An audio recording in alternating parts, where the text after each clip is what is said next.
for people going in onto COVID units to just mentally prepare with the expectation that it's going to be busy and that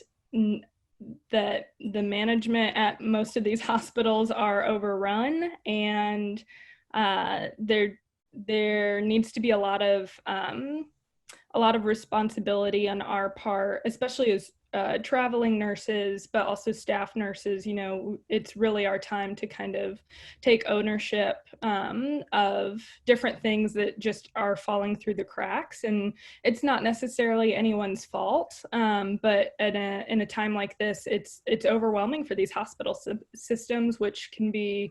when the hospital system is overwhelmed, it's definitely very frustrating for the bedside nurse who relies on the system to make different things happen, you know? So I would say, if you're not on assignment yet, take your time, take your space, really rest up, like treat yourself well, make sure you're getting physical activity in, make sure that you're like calling on all your emotional support systems, that you're touching base with your good friends, you're talking to your parents on your phone if they're a good resource for you. And I personally have found journaling, like writing down my own anxieties or frustrations or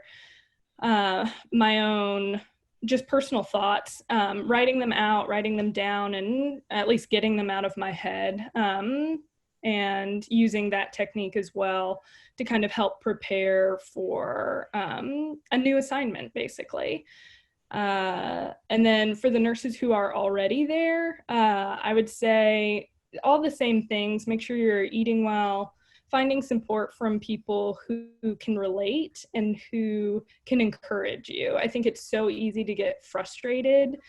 I think, you know, verbally processing those things, or just taking a moment to stop and do something that's going to take your mind off of that, whether it's painting or drawing or reading. Just take some time for yourself and create that space. I know for me personally, it's been really hard to get done with a shift where you've been taking care of COVID positive patients and their families and trying to communicate with the doctors, and it's just been so busy. And then, you know, you have your first day off, and it's a lot of people in your life who you love so dearly and who are also going through difficult things, and having to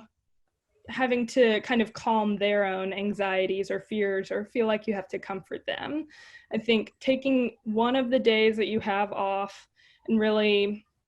making sure that you use that for yourself, that you take care of your own emotions, you take care of your own fears, anxieties, whether you express them or you just take a moment to stop, to rest your brain from even thinking about them.